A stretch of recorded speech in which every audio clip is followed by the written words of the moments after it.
Radar Paulista apresenta Momento O Inédito Viável, com Emerson Wesley Dias.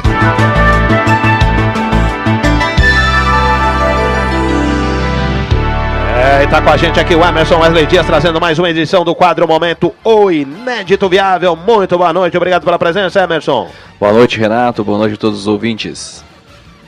Bom, Emerson, o que você traz hoje aí pra gente discutir aqui e trazer como dica aqui pros nossos ouvintes do Radar Paulista? Bom, Renato, eu vou falar hoje aqui sobre a ousadia dos canalhas. Olha só, é forte essa daí. É forte, né? Eu fiquei uns dias ausente aqui do programa. Não, ausente não, que você tá sempre aqui. Não, tô sempre aqui, mas assim, presencialmente, certo. né? Ausente no sentido de estar presente.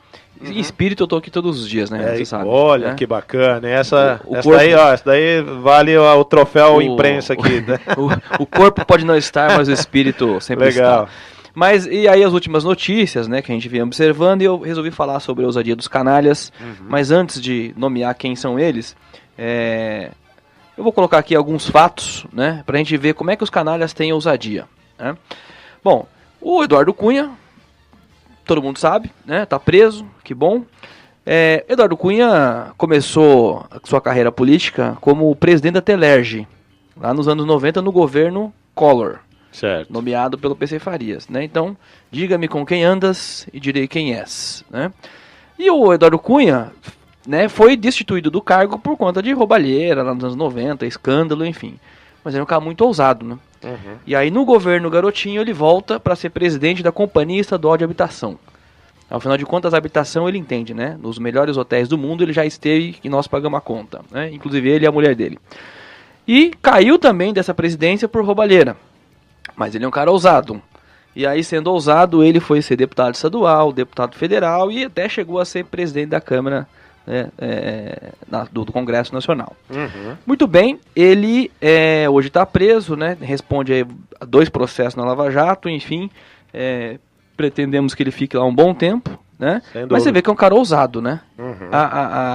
A ousadia dele até nos espanta, ele tanta capacidade que ele tem de seguir, né, fazendo coisas que não deveriam, mas ele não se abala. O outro cidadão, que também ocupa um cargo aí relevante, né, o senhor Renan Calheiros, você sabe que ele foi até, o Rodrigo Janot tinha pedido prisão, né, do Renan, do Cunha, do Sarney, inclusive, né, Sarney também é outra pessoa que já bastante ousada, né, foi pego uma vez lá pedindo emprego pro namorado da neta. Depois teve o escândalo que ele usava a gráfica do Senado para fins particulares, mas ele vai sempre, né, usando cada vez mais. Aí nomeia lá o Sérgio Machado para ser presidente, enfim, né. E o Renan Calheiros responde a 8 inquéritos na Lava Jato. 8. Né? Continua fazendo. Acabou aí de chamar o juiz de juiz Eco, né, o ministro da Justiça de Chefete, né? Enfim, continua ousando. E eu me lembrei que o Renan Calheiros, lá em 2007, ele teve um certo problema, porque ele usava a Mendes Júnior para pagar umas despesas pessoais de um filho que ele teve fora do casamento, com uma jornalista. Você vê que o Cunha também casou com uma ex-jornalista, né? É verdade. E também recebia aí algum dinheiro de empreiteira que pagava suas contas pessoais, né? Me lembra aí um certo ex-presidente que também teve umas contas aí sendo pagas por, né, empreiteiros, enfim, né, reformas de apartamento, reformas de sítio. Dá pra puxar bastante gente aí, hein? Aluguel de galpão que guardava as tralhas, enfim, né, mas que é um esquema meio já, né, bem usual. E o cara continua usando, né, você lembra que no julgamento, né, do impeachment, a Gleisi Hoffmann foi lá reclamar e ele falou, se achou ofendido com a Gleisi Hoffmann, porque como é que ela estava reclamando se por conta dele eles teriam conseguido tirar o marido dela da cadeia, né? Ou seja, uma intermediação dele que foi capaz disso. Ou seja, é um cara muito ousado, né? Bastante ousado. O tempo todo tá ousando. Inclusive aí agora, acho que talvez até num ato de desespero, né? Tá aí chamando as pessoas de juiz Eco e de chefete.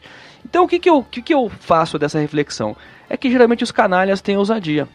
E muitas vezes as pessoas que têm um bom conteúdo, que têm uma mensagem interessante, que faz um trabalho, elas não têm a ousadia que esses caras têm. Elas ficam com medo de falar numa entrevista, elas têm medo de aparecer na televisão, elas têm medo de escrever um artigo, elas têm medo de fazer um post no Facebook e repercutir. E muitas vezes você conhece pessoas do seu dia a dia que, poxa vida, você faz coisas tão legais, tão bacanas, por que você não divulga isso? E a pessoa fala, não, é que eu tenho medo, tenho vergonha do que as pessoas vão dizer, né? Ah, não, mas eu acho que ninguém quer ouvir isso e tal. E o fato, né, dessas pessoas não ousarem como os canalhas ousam, é que a gente tem uma sociedade, né, de cabeça para baixo, né? Verdade. Quem nos comanda não deveria estar lá, né? Não deveria estar lá. Esses caras não deveriam ser, respectivamente, presidente da Câmara e presidente do Senado. Não tem condições. Não tem virtude nem condição moral para exercer. Mas são ousados. Se candidatam, dão entrevista, né? Se justificam, mentem cara de pau, descaradamente, né? Não sou dono da conta, sou usufrutário, né? Para com isso, né? Então, eu acho que a gente tem que pensar um pouco e talvez se inspirar nos canalhas para ter ousadia para fazer coisas boas e não o contrário, né? Se omitir de fazer coisas boas. E aí, essa fala hoje é de um cunho até muito forte e conteúdo extremamente político da política brasileira. Ela é porque eu ouvi uma frase recente que eu pensei que tem tudo a ver, né? E a frase é o seguinte: o mundo seria melhor se os homens de bem tivessem a ousadia dos canalhas. De quem que é a frase? Não sei quem. A pessoa que falou não sabia quem era o autor, né? Tá. Mas aí algumas pessoas falaram que foi o Arnaldo Jabor, mas eu vi o Arnaldo Jabor dizendo que não é dele essa frase. Acredito né? que não seja, não. Ele disse que usou essa frase uma vez numa palestra, enfim, e acabou ficando como sendo dele, mas não é dele. Mas de fato, né? Os canalhas têm ousadia e as pessoas de bem se escondem porque tem vergonha, tem medo. Precisaria entender melhor essa inversão de valores, realmente, né?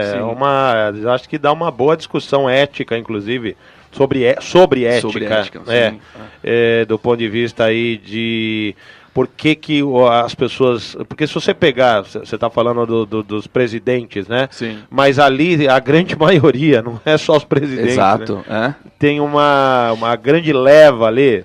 A gente não pode colocar todo mundo no mesmo saco, vamos dizer. Mas deve ter ali pessoas boas. Sim. Agora, por que os bons não aparecem? Pois é, então... É um questionamento aí que a gente vai... É um questionamento importante. E assim, né? Pô, se o cara chegou a presidente, no mínimo ele se candidatou. Ou seja, o cara tem a ousadia, né? Por quê? Numa situação dessa, ele deveria ficar quietinho, né? Já que ele não tem essa condição... Ele fica ali roubando quietinho, né? Não, o cara se candidata, ele chama os holofotes. Muito pelo contrário. E aí fica o modelo, né? Exato. O modelo de... O que às vezes nos entristece e nos angustia é justamente o fato de nós não termos modelos bons, principalmente na política, que é justamente a principal arma do cidadão, a arma, né, no bom sentido aí, né, de que nós tenhamos ali alguém para nos defender, alguém que realmente tenha essa ética e tenha essa postura de poder defender. E aí quando chega, por exemplo, quando aconteceu o caso do impeachment da presidente Dilma, né, havia aquela sensação de insegurança institucional no ar, porque o Michel Temer teria aí, e tem ainda, inclusive, ele tem alguns casos aí também mal resolvidos, né, o próprio Tribunal Superior Eleitoral está analisando o caso dele da chapa, né? Da chapa com a presidente Dilma também, na época. Então, uma série de questões. Aí vem o presidente da Câmara, vem o presidente do Senado, vem agora tem o presidente do Supremo. Sim. Ontem nós demos informação aqui de que a Rede Sustentabilidade pede ao Supremo Tribunal Federal agora para julgar o caso justamente de que réus não poderiam, pessoas denunciadas, pessoas que tenham aí uma ficha suja, né, depois hoje eu não sei como é que está a situação, por exemplo, da segunda instância, né, que dizem que a segunda instância já vai preso e tal, nesse caso elas já entrariam nesse rol de políticos que não poderiam se candidatar ou assumir o cargo de presidente da República. Se fosse assim, Emerson, se começar a pegar por aí, nós não teríamos ninguém para assumir a presidência da República. Correto. Esse é que é o caminho. Então, é uma coisa que a gente fica bastante preocupado. Porque os cargos, né, na linha sucessória estão povoados por canalhas. Não tem outra palavra. Agora, já que você falou nisso, eu acho que a gente também precisa ver o lado positivo da história. É o seguinte, a presidência do Supremo Tribunal Federal, pelo menos eu não tenho nenhuma informação assim que nos chegue aqui, que chegue até a imprensa, que eu tenho acompanhado da lisura dessa mulher, daquilo que eu tenho acompanhado em termos das entrevistas que ela participa, e acho que ela tem demonstrado aí essa ética que a gente está dizendo aqui, essa postura ilibada de uma pessoa, assim como nós tivemos recentemente o Joaquim Barbosa também, como presidente do Supremo Tribunal Federal, né? Quer dizer, pessoas... Pelo jeito a gente está caindo na justiça aí. Mas também não é todo mundo ali não, que a gente pode dizer o Supremo Tribunal Federal, por algumas também questões ali políticas, que a gente fica com uma pulga atrás da orelha. Corretamente.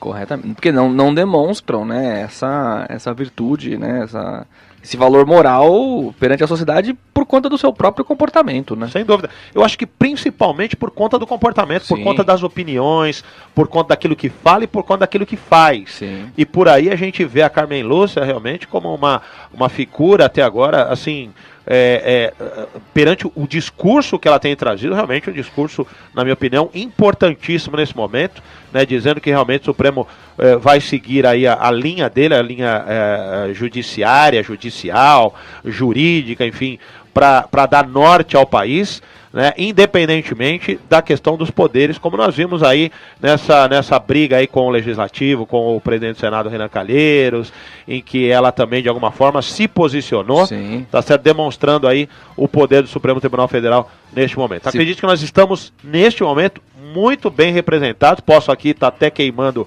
né, minha língua, espero que não, mas que realmente a Carmen Lúcia, se ela seguir nessa toada, nós estaremos bem representados no aspecto aí do judiciário. Sem dúvida nenhuma, né? Eu acho que o que você está falando tem fundamentos pela observação do comportamento dela, né? Uma mulher que é ministra e dirige o próprio carro, porque não faz questão de ter lá um monte de serviçais à sua disposição, como um bom monarca, né? Como é o que ela faz, é o que ela fala. É, como se a gente vivesse, né, numa monarquia, né?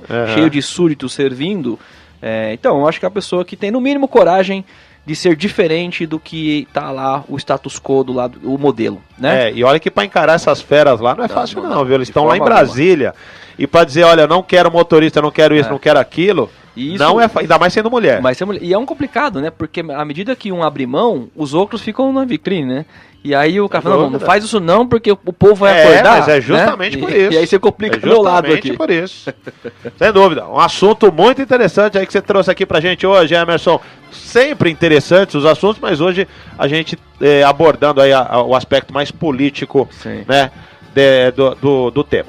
Bom, deixa os seus contatos aqui para os nossos ouvintes. O site é oineditoviável.com.br. Nas redes sociais é só procurar O Inédito Viável. Se inscreva lá no YouTube para ter todo acesso a esse acervo que a gente fala aqui às terças e quintas. Tá certo, então, Emerson, te aguardo aqui na terça-feira, semana que vem, novamente com o momento O Inédito Viável.